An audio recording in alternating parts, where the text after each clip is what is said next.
Mi querido Gonzalo Oliveros, qué gusto saludarte. Bienvenido a los micrófonos de QTF. Dos cartas circularon de manera importante ayer. La carta de abogados, esta unión de abogados en México, Ajá. en contra de Andrés Manuel López Obrador, que es una carta muy importante, y la carta de el ministro Arturo Saldívar, que le escribe a Andrés Manuel López Obrador. ¿Qué piensas de estas dos cartas? Me parece que es un tema importante. Pero creo que el tema tiene que ir un poco más allá, Fernanda. A ver, la justicia en México siempre ha sido politizada. Siempre, siempre, siempre. Pensemos un poco en lo que pasó en el sexenio del presidente Peña, lo que pasó en el sexenio de Calderón, sin irnos hasta allá cuando Ernesto Zedillo descabezó la Suprema Corte para recrear, para reconformar o como quieras decirle al Poder Judicial. O sea, es algo que sucede de manera recurrente en un país como este. Y quien diga que los jueces y que los magistrados no tienen también intereses políticos que los han movido, está mintiendo. De eso a lo que está pasando hoy también hay que tener mucho cuidado.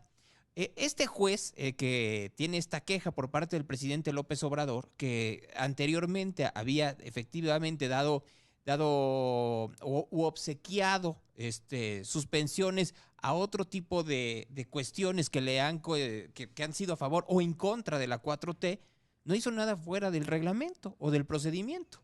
O sea, haces una suspensión para revisar si efectivamente da lugar o no esta petición de amparo, porque si no das la suspensión se convierte o puede suceder que el acto legal termine por afectar a terceros. Entonces, das la suspensión, que es provisional, la puedes dar definitiva a partir de que se dé el juicio de amparo, pero por el momento es una suspensión provisional, como lo han explicado en las últimas horas. Y es obvio que tanto estos abogados como el ministro Saldívar lo que tratan es de recordar por dónde tienen que ser los caminos y no necesariamente de la vida. Si tú tienes una queja en contra de un juez, no se lo dices al ministro de la Suprema Corte, sino que se lo dices al Consejo de la Judicatura. Y entonces el Consejo de la Judicatura verá si la actuación de los jueces en este particular fue la adecuada o no. Tal vez lo que estamos viendo, Fernández, es que alguien que sabe cómo se maneja realmente el Consejo de la Judicatura, lo que está haciendo es mandando o telegrafiando un mensaje a partir de esta carta con el ministro Saldívar, que es: yo sé que no puedo llegar a la judicatura porque me lo pueden batear, porque el procedimiento es adecuado, pero yo quiero dejar muy en claro que a mí no me gusta lo que está pasando con los jueces. Y eso pues obviamente levanta cejas, pero regreso a lo que decía en un inicio.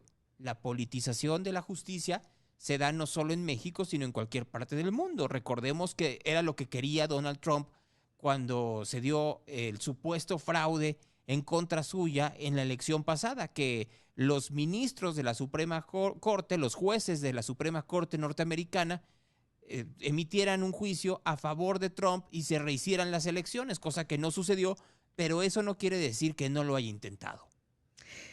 Ahora, ¿por qué esta parte de Morena, Mario Delgado, en fin, todos estos hombres que apoyan a Andrés Manuel López Obrador, piden que se investigue las motivaciones para frenar la reforma a la ley de la industria eléctrica?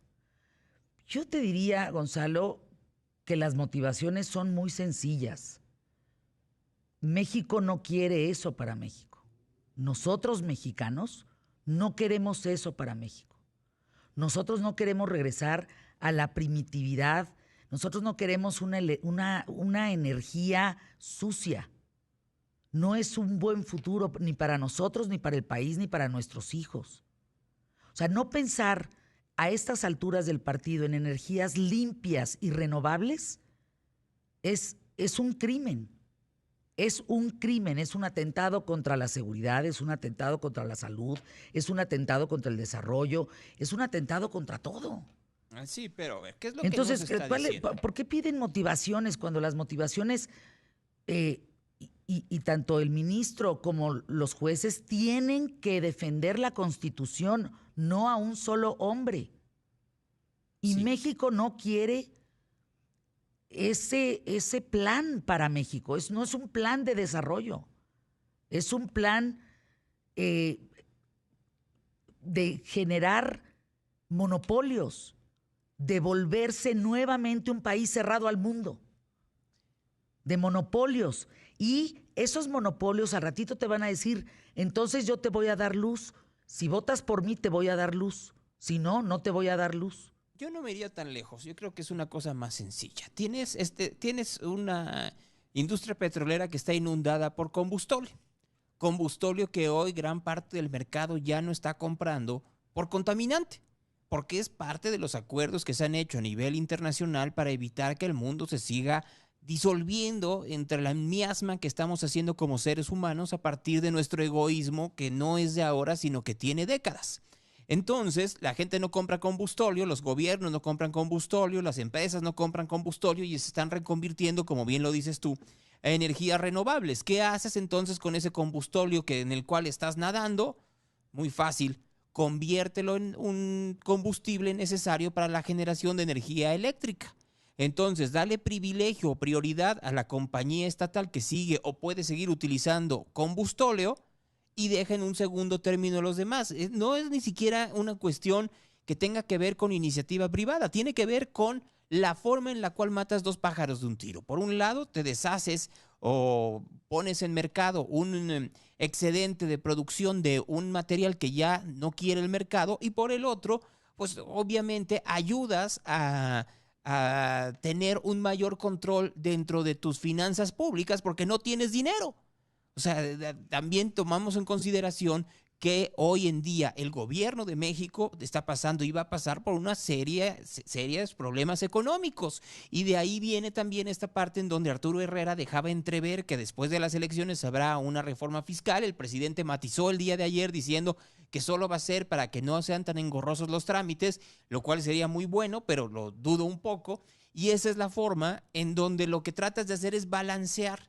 Ya ni siquiera es un ataque en contra de la iniciativa privada, no es de los contratos, que sí lo dicen mucho el presidente, pero la verdadera razón tiene que ver con cuánto combustóleo existe en el país y qué haces con eso que se sigue produciendo, que regresemos. Esa es la parte que tendrían que ver cómo reconfiguran las refinerías y lo que quiere hacer Dos Bocas para tener gasolina. Solo recordemos que hay empresas como General Motors que ya dijeron que para el 2030 ya no van a ser, bajo ninguna circunstancia, estos automóviles de emisión de contaminantes. Todos eléctricos, es lo que dice General Motors, y seguramente para allá van a ir algunas cuantas más. Claro.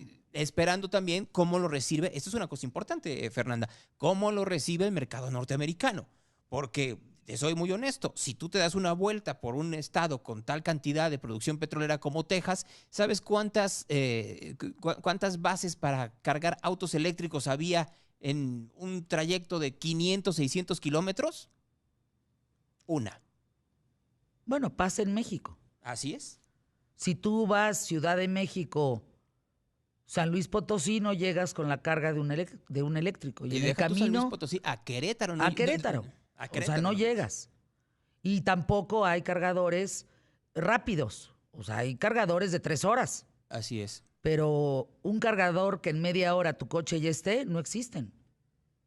Entonces, fíjate, en lugar de ir a una evolución, no, estamos yendo a una involución. O sea, la demanda del mundo es otra. México tendría que estar competitivamente en el mundo. Y no está. El pensamiento, la idiosincrasia de quien es presidente de México hoy en día es sobre la involución para poder controlar más a los seres humanos, a los mexicanos. Digo, solo una cosa, ese mismo pensamiento lo tiene la oposición, ¿eh? Yo no veo de dónde. A ver, bueno, lo platicamos mañana, ¿te parece? Bien. Ya estás.